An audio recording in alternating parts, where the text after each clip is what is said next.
Portland, Oregon, March 15th, 2019. The morning fog had just begun to lift from the quiet residential streets of southeast Portland when postal worker Jennifer Martinez noticed something unusual. The mailbox at 1247 Hawthorne Boulevard had been overflowing for nearly a week, with packages stacked precariously on the front porch of the modest two-story house.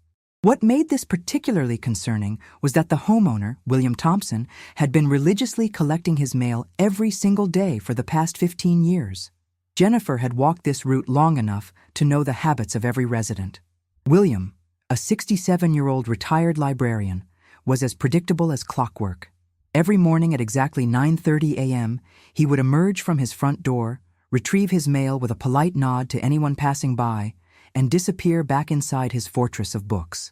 The neighbors had grown accustomed to seeing him only during these brief daily appearances, his arms often carrying yet another package containing what they assumed were more additions to his legendary collection. "So glad to have you here. Comment your city so I can bring cases from your region and also know where you're watching me from." The Thompson house had become something of a neighborhood curiosity over the years. Unlike other homes on the tree-lined street with their manicured lawns and pristine facades, William's property seemed frozen in time. The paint had faded to a weathered gray, and the small front yard was overgrown with weeds that reached nearly to the windows. But what truly set the house apart was what could be glimpsed through those windows. Towering stacks of books that created a maze-like interior visible even from the street. When Jennifer's supervisor, Mark Patterson, received her report about the uncollected mail, he initially suggested waiting another day. However, Jennifer's persistence, combined with a call from concerned neighbor Angela Roberts, prompted the Postal Service to contact the Portland Police Bureau. Officer Timothy Clark arrived at the scene just after 2 p.m., his squad car pulling up to a house that seemed to exist in its own isolated world despite being surrounded by a bustling neighborhood. The officers' initial attempts to make contact through knocking and doorbell ringing yielded no response. A walk around the perimeter revealed that every window was either blocked by books or covered with heavy curtains. The back door was locked, and there were no signs of forced entry or struggle. What Officer Clark did notice, however, was the overwhelming smell that seemed to emanate from the property. Not the musty odor one might expect from thousands of old books, but something else entirely. Emergency protocols required a welfare check when there were clear signs of potential distress. After obtaining the necessary authorization, Officer Clark, accompanied by Detective Sarah Mitchell, gained entry through the front door using a master key provided by the property management company. What they discovered inside would fundamentally change their understanding of what appeared to be a simple case of an elderly man who might have suffered a medical emergency. The interior of the house was a labyrinth constructed entirely of books. Narrow pathways wound between towers of volumes that reached from floor to ceiling, creating a maze that required careful navigation.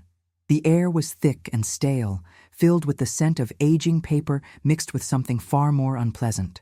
Detective Mitchell, a 20-year veteran of the force, had seen hoarding cases before, but this was unlike anything in her experience. The books weren't randomly scattered or carelessly stacked. Instead, they were organized with an almost obsessive precision that suggested a systematic method behind the apparent madness.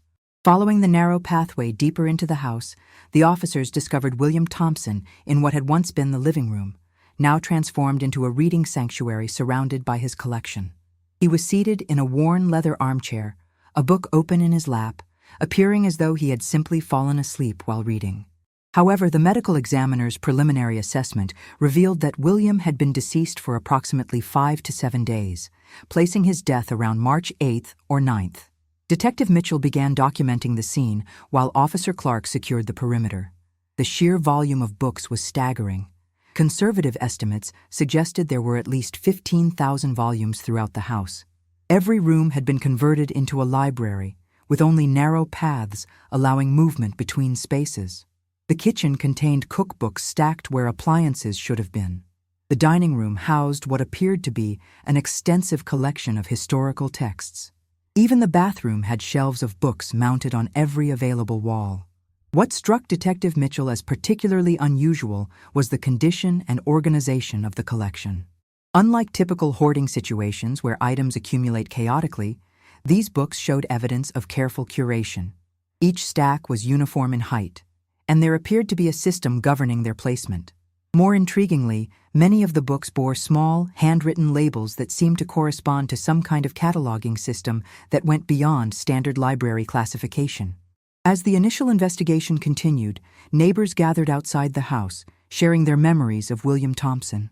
Robert Davis, who had lived next door for over a decade, mentioned that he had never seen William dispose of a single book. Packages arrived regularly, sometimes daily, but nothing ever seemed to leave the house. Michelle Anderson, who lived across the street, recalled how William would spend hours arranging and rearranging books visible through his front window, often working late into the night by lamplight. The medical examiner's preliminary findings suggested natural causes, possibly a heart attack or stroke, which would have been consistent with William's age and the stress that living in such conditions might have created. However, Detective Mitchell's trained eye noticed several elements that didn't align with a simple case of an elderly man succumbing to natural causes in his book-filled sanctuary. First, there was the matter of timing. William's daily routine had been so consistent that his disappearance from the neighborhood's rhythm was noticed almost immediately. Second, the precise organization of the books seemed at odds with someone who might have been suffering from the mental health issues typically associated with severe hoarding. Most troubling, however, were the handwritten notations that Detective Mitchell began to observe throughout the collection. As evening approached and the initial documentation phase neared completion, Detective Mitchell made a discovery that would transform what had seemed like a straightforward death investigation into something far more complex. Hidden beneath the open book in William's lap, she found a handwritten note that appeared to have been written recently. The note contained what looked like a series of numbers and letters that formed no recognizable pattern or message. The discovery of this cryptic note, combined with the systematic organization of the vast book collection and the meticulous handwritten labels throughout the house, suggested that William Thompson's obsession with books might have served a purpose far beyond simple bibliophilia. As the investigation team prepared to expand their inquiry, Detective Mitchell couldn't shake the feeling that they had stumbled upon something that would prove to be much more significant than the death of a reclusive book collector. The house at 1247 Hawthorne Boulevard would remain sealed as a crime scene, its thousands of books waiting to reveal secrets that their silent guardian had taken to his grave. Portland, Oregon, March 16, 2019. The morning after the discovery at 1247, Hawthorne Boulevard brought a team of specialists to what had once been William Thompson's private sanctuary. Detective Sarah Mitchell returned to the scene accompanied by forensic analyst Kevin Roberts, whose expertise in digital crimes and code breaking had proven invaluable in previous investigations involving encrypted communications. The house, now officially designated as a potential crime scene, would undergo a methodical examination that would take weeks to complete. Kevin's first impression upon entering the book-filled maze was one of overwhelming complexity mixed with an undeniable sense of order. Unlike the chaotic accumulation typically found in hoarding cases, William's collection displayed characteristics more reminiscent of a specialized archive or research facility. Each pathway through the house had been carefully planned, with books arranged not just by subject matter, but according to what appeared to be a sophisticated cataloging system that went far beyond conventional library organization. The forensic team began their work by photographing and documenting the exact position of every book stack, paying particular attention to those that appeared to have been recently disturbed or accessed. This painstaking process revealed that despite the vast number of volumes, William had maintained detailed knowledge of his collection's organization. Books weren't simply stored. They were positioned with purposeful precision that suggested frequent consultation and systematic use. Detective Mitchell focused her attention on the handwritten notations they had discovered throughout the collection. These weren't merely bibliographic notes or reading observations. Instead, they appeared to be coded references that corresponded to information completely unrelated to the book's actual content. A cookbook might contain notations about mechanical engineering, while a romance novel bore annotations related to what looked like financial transactions or scheduling information. Kevin Roberts immediately recognized the sophisticated nature of the coding system. The notations followed specific patterns that suggested a substitution cipher, but with layers of complexity that indicated extensive planning and implementation. More troubling was the realization that this system had been in use for years, possibly decades, based on the varying ink colors and handwriting styles found throughout the collection. The breakthrough came when Kevin discovered that many of the books contained loose papers hidden between their pages. These weren't bookmarks or casual notes, but carefully folded documents that had been deliberately concealed within specific volumes. The papers contained maps, addresses, photographs, and what appeared to be surveillance notes documenting the movements and habits of various individuals throughout the Portland area. One particularly disturbing set of documents found hidden within a gardening manual contained detailed floor plans of residential properties, complete with notations about security systems, daily routines of occupants, and optimal entry points. The addresses corresponded to homes throughout the metropolitan area, many of which were located in affluent neighborhoods known for their security and privacy. As the investigation team delved deeper into William's collection, they uncovered evidence that his book acquisition pattern wasn't random or driven by literary interest.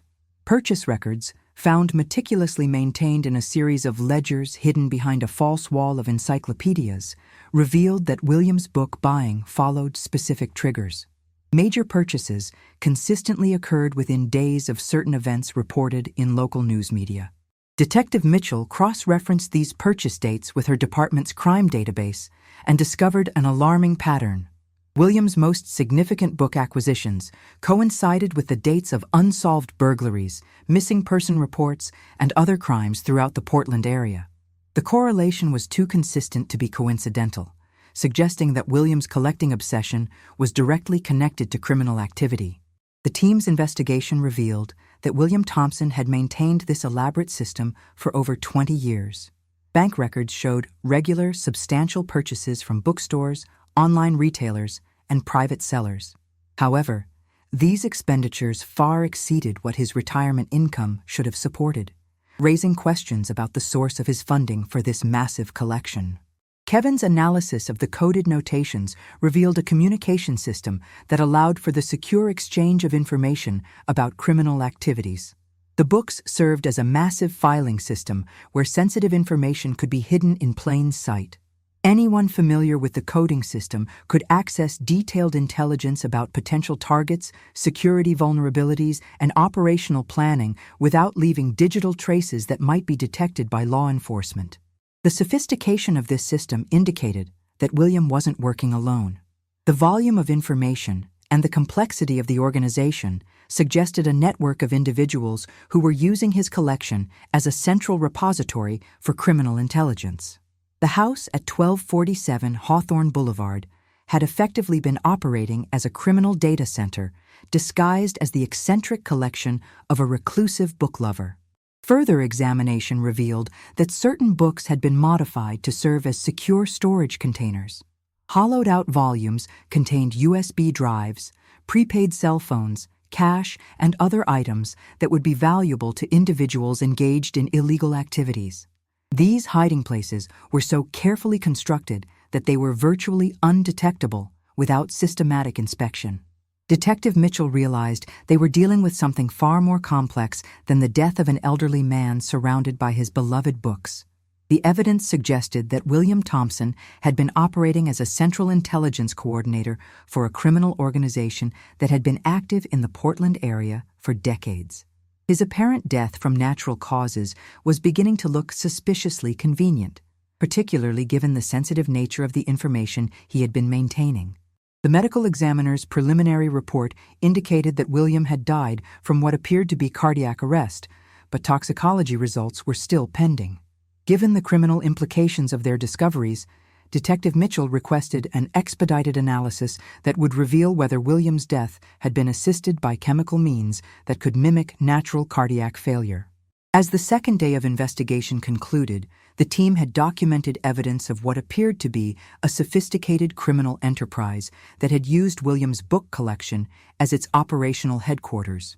The sheer volume of intelligence gathered over 2 decades suggested that this organization had been involved in hundreds of criminal activities throughout the Pacific Northwest.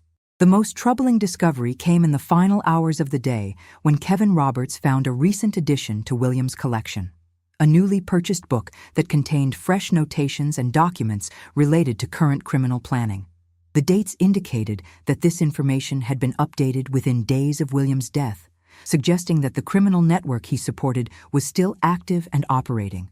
The house at 1247 Hawthorne Boulevard would require weeks of additional investigation to fully catalog and decode the massive archive of criminal intelligence that William Thompson had spent decades accumulating. But already, Detective Mitchell knew they had uncovered something that would have implications far beyond a single death investigation. They had discovered the nerve center of a criminal organization that had operated undetected in their community for over 20 years. Portland, Oregon, March 18, 2019. The third day of investigation at the Thompson residence brought a team of cryptographers from the FBI's Portland field office, led by Special Agent Rebecca Harris, whose expertise in organized criminal communications had been requested after Detective Mitchell's preliminary report reached federal authorities. The scope of what they had discovered was becoming clear. This wasn't merely a local criminal enterprise, but potentially part of a larger network that crossed state boundaries. Kevin Roberts had spent the previous evening analyzing the coded notations using specialized software designed to detect patterns in encrypted communications. His breakthrough came at 3 a.m. when he realized that the seemingly random letters and numbers weren't traditional cipher substitutions, but rather geographic coordinates disguised within book catalog references. Each notation corresponded to specific locations throughout the Pacific Northwest, with additional codes indicating dates, times, and what appeared to be operational parameters. The first coordinate set led the investigation team to a warehouse district in southeast Portland, approximately 12 miles from William's house. When Detective Mitchell and Agent Harris arrived at the specified location, they found an abandoned storage facility that showed recent signs of activity despite appearing derelict from the outside. Fresh tire tracks in the gravel lot and recently disturbed dust patterns inside suggested that this location had been actively used within the past several weeks. Inside the warehouse, investigators discovered evidence of sophisticated logistics operations. The space had been divided into sections for sorting, packaging, and temporary storage of various items. While the facility had been recently cleared of most contents, forensic analysis revealed traces of materials consistent with stolen electronics, jewelry, and other high-value merchandise typical of organized theft operations. More significantly, they found evidence that this location had been used for much more than simple storage. A makeshift office area contained remnants of communication equipment, including radio devices capable of encrypted transmission and computers that had been professionally wiped but still contained recoverable data fragments. The level of organization and security measures indicated that this warehouse served as an operational headquarters for coordinated criminal activities. The second coordinate from William's collection led investigators to a seemingly ordinary residential property in the affluent West Hills neighborhood. Public records showed the house belonged to Charles Anderson, a respected local businessman with no apparent criminal history. However, surveillance of the property revealed unusual patterns of activity, with multiple vehicles arriving and departing at irregular hours, often under cover of darkness. Agent Harris obtained authorization for electronic surveillance of the Anderson property, which revealed communications between multiple individuals discussing schedules, territories, and operational security measures. The intercepted conversations used coded language that matched patterns found in William's notations, confirming that his collection had indeed served as a central communication hub for an active criminal network. As investigators continued decoding William's archive, they discovered that his system had been documenting criminal activities across multiple states for over 2 decades. The geographic scope extended from California to Washington, with operational centers in major metropolitan areas including Seattle, San Francisco, and Los Angeles. The organization appeared to specialize in high-end theft operations, targeting affluent neighborhoods and luxury retail establishments. The sophistication of the operation became apparent as more coded entries were deciphered. Williams' collection contained detailed intelligence files on law enforcement personnel, including schedules, patrol patterns, and personal information about officers and federal agents. This intelligence network had allowed the criminal organization to operate with minimal law enforcement interference for years, always staying one step ahead of investigations. Detective Mitchell's analysis of local crime statistics revealed disturbing correlations between the information in Williams' collection and unsolved cases throughout the region. Burglaries that had puzzled investigators for years suddenly made sense when viewed in the context of the detailed intelligence that William had been maintaining. The organization had been systematically targeting specific properties based on extensive surveillance and planning documented in his books. The breakthrough that would transform the investigation came when Kevin Roberts discovered a series of recent entries in Williams' most recently acquired books.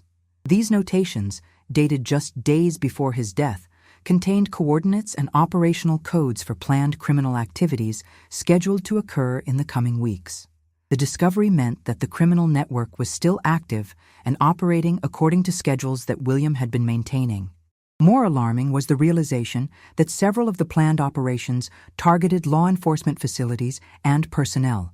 The coded entries suggested that the organization had become aware of the investigation into Williams' death and was planning countermeasures to protect their network. The level of detail in these plans indicated that they had access to real-time information about the ongoing investigation. Agent Harris immediately escalated the case to the FBI's Organized Crime Task Force, recognizing that they were dealing with a sophisticated criminal enterprise that posed a significant threat to law enforcement and public safety. The discovery that the organization was actively planning operations while investigators examined their archive suggested a level of operational security and intelligence gathering that rivaled professional espionage networks. The medical examiner's toxicology report, which arrived that afternoon, revealed traces of a rare cardiac stimulant in Williams' blood, a substance that could induce fatal heart arrhythmia while leaving minimal forensic evidence. The presence of this compound transformed Williams' death from apparent natural causes to a carefully planned elimination. Someone within the criminal organization had decided that William posed a security risk and had acted to silence him permanently. This revelation cast new light on the timing of Williams' death and the recent nature of the operational plans found in his collection. It appeared that William had been eliminated just as he was documenting the organization's response to some perceived threat. His killers had likely intended to remove his archive entirely, but had been interrupted or had underestimated the time required to systematically destroy decades of accumulated intelligence. The investigation team realized they were racing against time. The criminal organization knew that their operational security had been compromised and would be taking measures to eliminate evidence and disappear. The coordinates and operational codes found in Williams' collection represented a narrow window of opportunity to intercept the network before they could reorganize and resume operations from new locations. As the day concluded, Agent Harris coordinated with multiple law enforcement agencies to prepare simultaneous raids on the locations identified through Williams' coded archive. The scope of the operation would involve federal, state, and local agencies across 3 states, making it one of the largest coordinated law enforcement actions in the region's history. The house at 1247 Hawthorne Boulevard had revealed secrets that would soon lead to confrontations with a criminal organization that had operated in shadows for over 20 years. But as investigators prepared for the next phase of their operation, they remained unaware that the network's leadership had been monitoring their progress and preparing responses that would test every aspect of their investigative and tactical capabilities. Portland, Oregon, March 22, 2019. The coordinated operation launched at precisely 5:47 a.m. across 7 locations simultaneously, involving over 200 law enforcement personnel from multiple agencies. Special Agent Rebecca Harris had spent the previous 3 days coordinating with the FBI's Tactical Operations Center to ensure that each raid would occur within seconds of the others, preventing any opportunity for the criminal network to communicate warnings or destroy evidence. The first location hit was the Anderson residence in West Hills, where surveillance had identified the highest level of suspicious activity. Federal agents encountered sophisticated security measures that suggested the occupants had been preparing for law enforcement action. Despite electronic countermeasures and multiple escape routes built into the property, the tactical team successfully apprehended Charles Anderson and 2 associates without incident. Simultaneously, teams struck the warehouse facility in southeast Portland, 3 residential properties in suburban communities, and 2 commercial locations that had been identified through William Thompson's coded archive. The precision of the intelligence derived from his collection proved remarkably accurate, with each location yielding evidence of criminal activity and operational materials that confirmed the existence of the sophisticated network. The most significant breakthrough occurred at a storage facility in Beaverton, where investigators discovered what appeared to be the organization's central planning headquarters. Unlike Williams' house, with its elaborate book-based filing system, this location contained state-of-the-art computer equipment, professional surveillance devices, and financial records documenting millions of dollars in criminal proceeds accumulated over 2 decades. Detective Sarah Mitchell, who had been assigned to the Beaverton team, found herself examining evidence that revealed the true scope of the criminal enterprise. Financial records indicated that the organization had been responsible for over 300 major theft operations across the Pacific Northwest, generating estimated proceeds exceeding $50 million. The level of organization and planning documented at this site surpassed anything she had encountered in her 20-year career. The computer system seized at the Beaverton facility contained encrypted databases that, when decoded by Kevin Roberts and the FBI's cybercrime specialists, revealed the organizational structure of what law enforcement would later designate as the Northwest Syndicate. The network consisted of multiple cells operating semi-independently while coordinated through Williams' intelligence archive and the central planning facility. Each cell specialized in specific types of criminal activity, from high-end residential burglaries to sophisticated retail theft operations. The organization had maintained detailed profiles on law enforcement personnel, judicial officials, and potential targets throughout the region. This intelligence network had allowed them to operate with remarkable success while avoiding prosecution for over 20 years. The arrested individuals included Charles Anderson, who appeared to serve as the organization's operational coordinator, along with Jessica Patterson, a former security systems consultant who had been using her professional knowledge to identify vulnerabilities in target properties. Also apprehended was Michael Torres, whose background in electronics and communications had enabled the sophisticated surveillance and counter-surveillance capabilities that kept the organization ahead of law enforcement efforts. Interrogation of the suspects revealed that William Thompson had indeed been the network's intelligence coordinator, maintaining their archive of operational information within his book collection.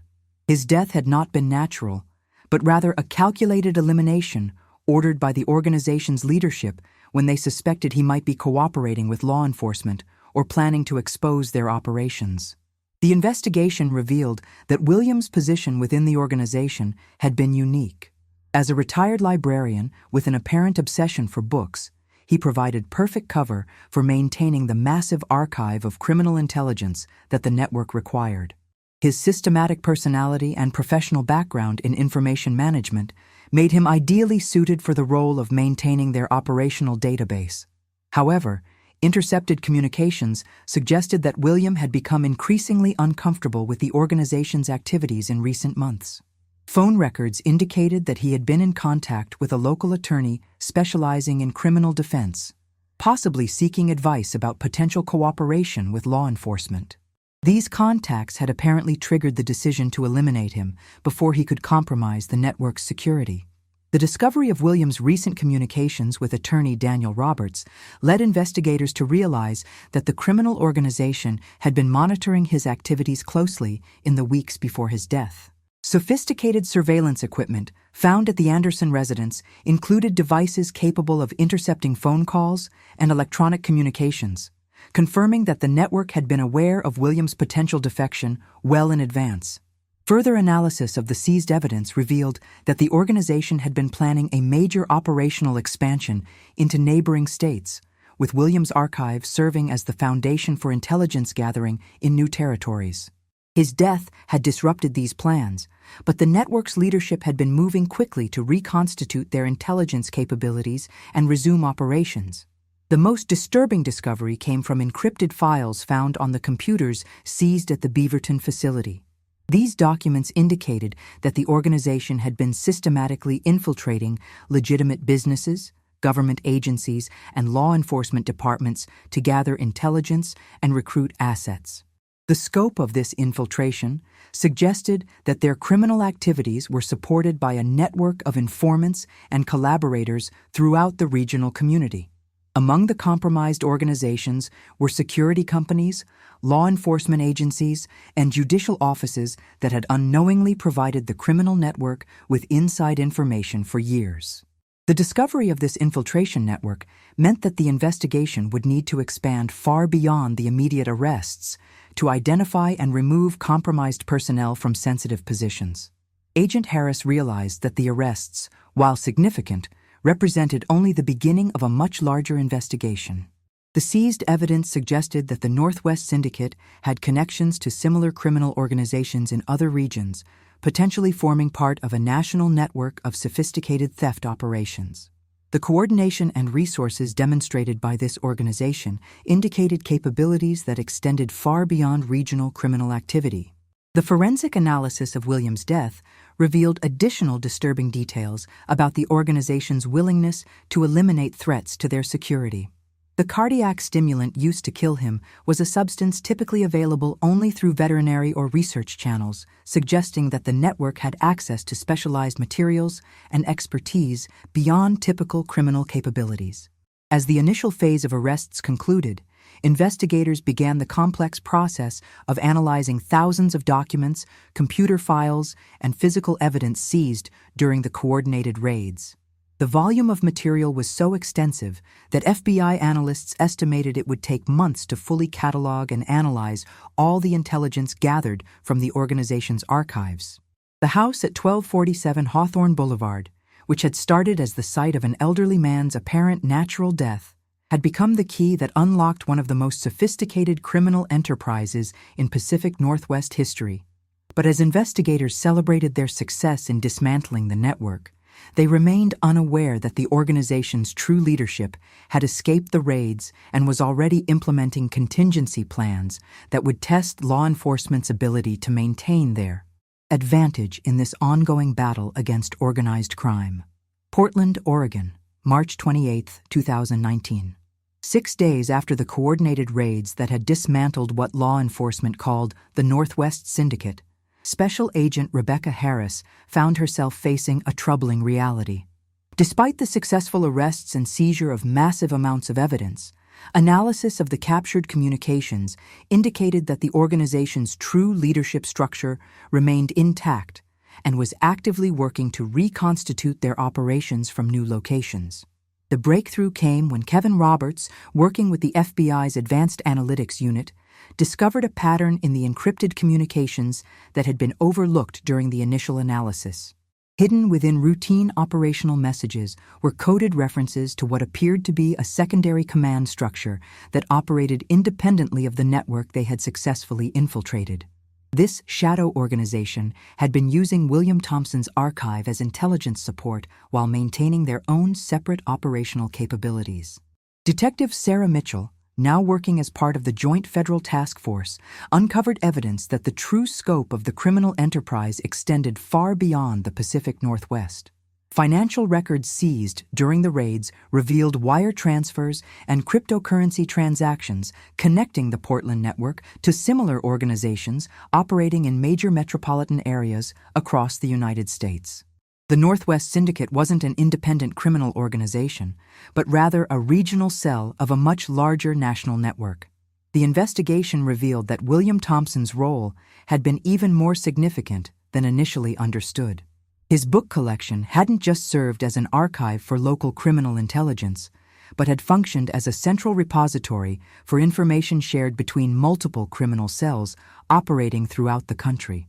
The sophisticated coding system found in his notations had been used to facilitate coordination between criminal organizations from Seattle to Miami. This discovery explained the professional nature of William's elimination. The decision to kill him hadn't been made by local criminal leadership, but by a national organization that viewed his potential cooperation with law enforcement as a threat to their entire network. The cardiac stimulant used in his murder was traced to a supply chain that connected to pharmaceutical theft operations in 3 different states, demonstrating the interconnected nature of the criminal enterprise. Analysis of William's most recent book acquisitions revealed that he had been documenting preparations for a major operational expansion that would have established new criminal cells in previously untouched territories. The national organization had been planning to use his intelligence archive as the foundation for criminal operations in the Rocky Mountain region, potentially expanding their network to include every major metropolitan area in the western United States. The seized computer systems from the Beaverton facility contained encrypted communications with criminal cells operating in Los Angeles, San Francisco, Seattle, Las Vegas, and Phoenix. Each location maintained similar operational structures, specializing in high-end theft operations while sharing intelligence and resources through a sophisticated network that had been operating undetected for over 2 decades. Federal investigators discovered that the national network had been using legitimate businesses as cover for their criminal operations. A chain of storage facilities, security consulting companies, and logistics firms provided infrastructure for their operations while appearing to be normal commercial enterprises. The level of integration between legitimate and criminal activities suggested an organization with resources and planning capabilities that rivaled major corporations. The investigation revealed that the network's success had been built on their ability to corrupt individuals within law enforcement, government agencies, and private security companies. Seized evidence documented payments to dozens of individuals who had provided inside information, advanced warning of investigations, and other forms of assistance that had allowed the criminal organization to operate with minimal interference. Among the compromised individuals were police officers, federal agents, court clerks, security company employees, and government officials who had been recruited through a combination of financial incentives and professional blackmail.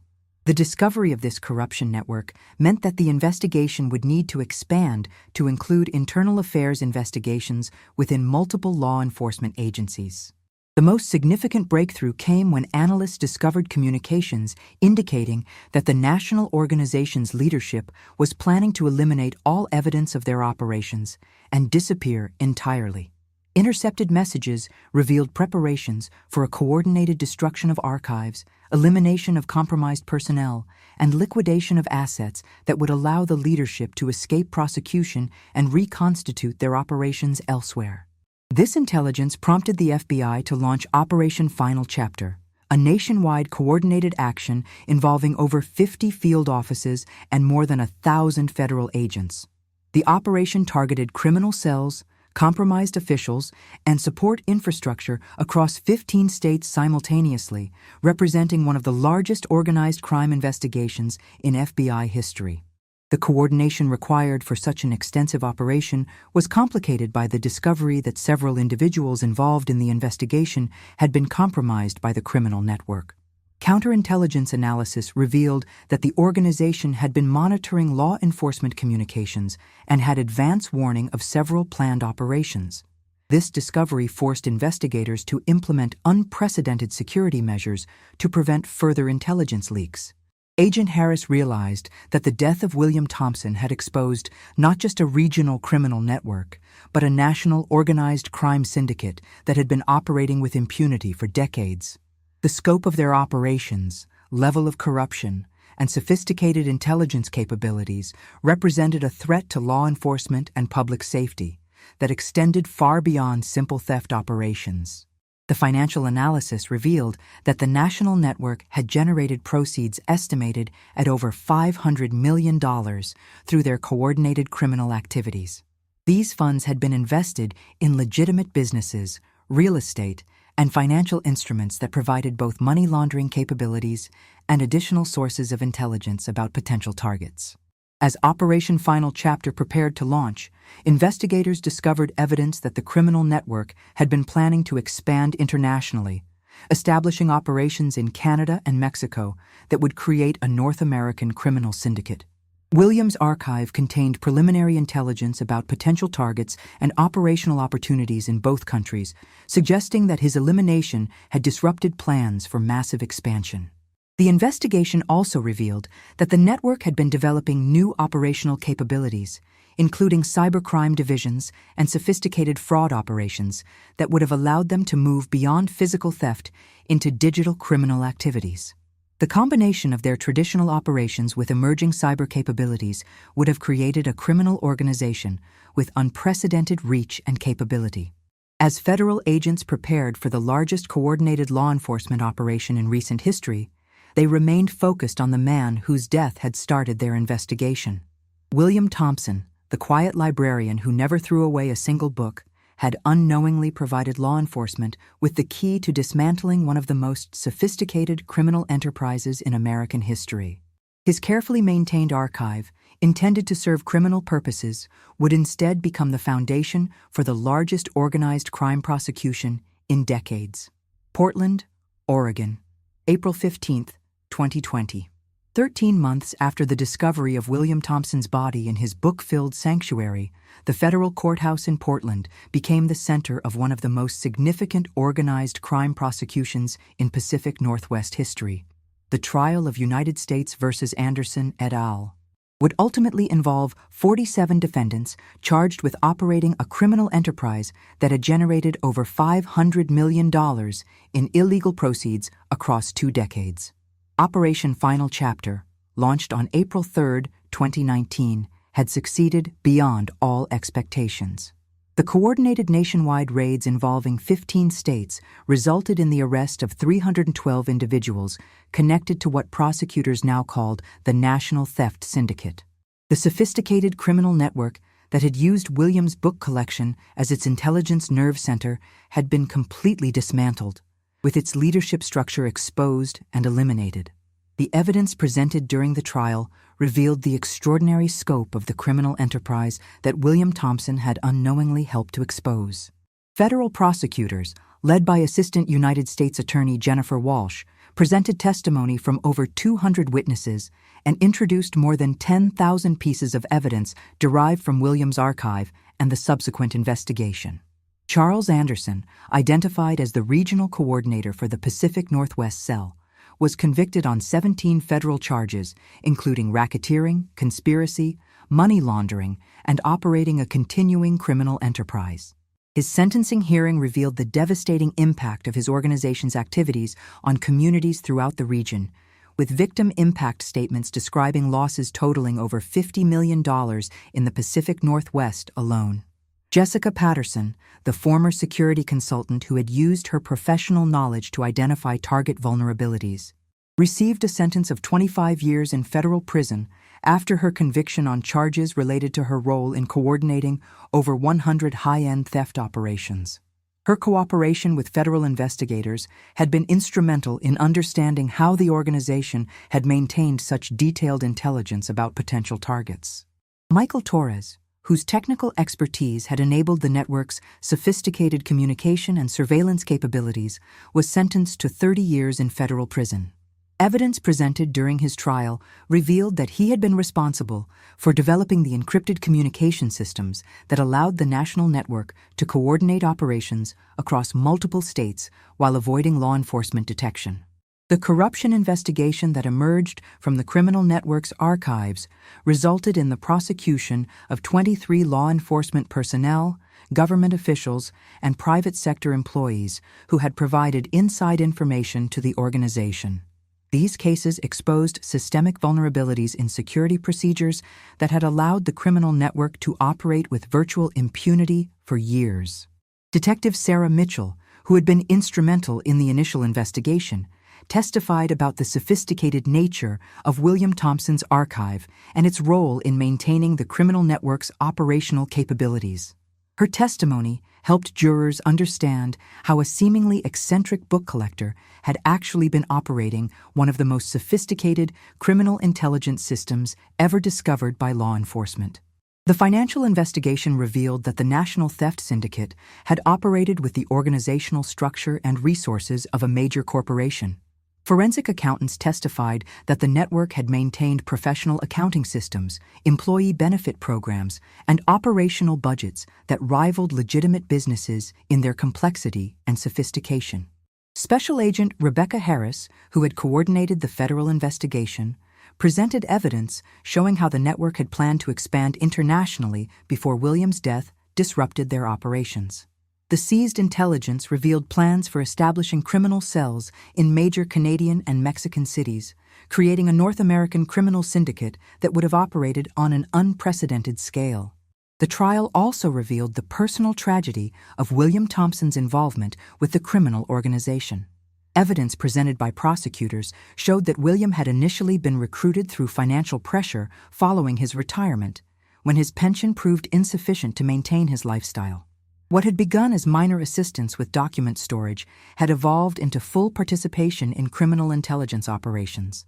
Family members who testified during the sentencing phase described William as a dedicated librarian who had spent his career helping community members access information and educational resources. His transformation into a criminal intelligence coordinator represented a devastating fall from his professional ideals and personal values. The investigation revealed that William's decision to contact attorney Daniel Roberts had been motivated by growing discomfort with the increasingly violent nature of the organization's operations. Intercepted communications showed that he had been particularly disturbed by plans for operations that would have resulted in harm to innocent victims, prompting his consideration of cooperation with law enforcement. Kevin Roberts, the forensic analyst who had decoded William's sophisticated filing system, testified about the meticulous nature of the archive that had made the massive investigation possible. His analysis revealed that William had maintained detailed records of every criminal operation, creating an intelligence goldmine that provided law enforcement with unprecedented insight into the network's activities. The sentences imposed following the trials reflected the extraordinary scope and impact of the criminal enterprise.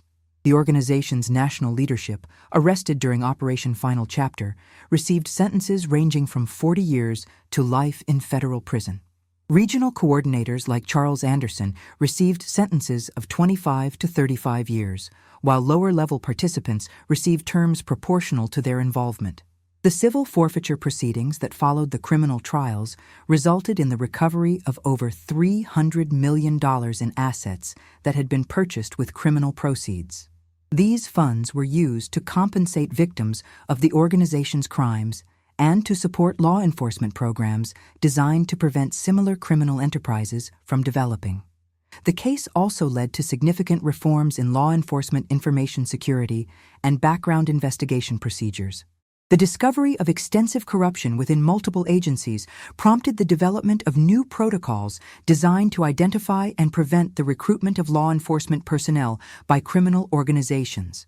William Thompson's house at 1247 Hawthorne Boulevard was eventually sold at auction, with proceeds distributed to crime victims through a federal compensation fund. The new owners completely renovated the property, removing all traces of the massive book collection that had served as a criminal archive for over 2 decades. The Portland Police Bureau established the William Thompson Memorial Library at their training academy, using books donated by community members to create a resource center for ongoing education about organized crime investigations. The memorial serves as a reminder of how criminal organizations can corrupt individuals and institutions while highlighting the importance of maintaining ethical standards in law enforcement. In the end, William Thompson's obsessive need to preserve every book in his collection had created the very evidence that would destroy the criminal organization he had served. His inability to discard any volume, driven by the methodical personality that had made him an effective librarian, had also made him an inadvertent architect of the criminal network's downfall. The investigation that began with a welfare check on an elderly book collector had evolved into one of the most successful organized crime prosecutions in American history. The National Theft Syndicate, which had operated undetected for over 20 years, had been completely dismantled through evidence found in the home of a man who simply could never bring himself to throw away a single book.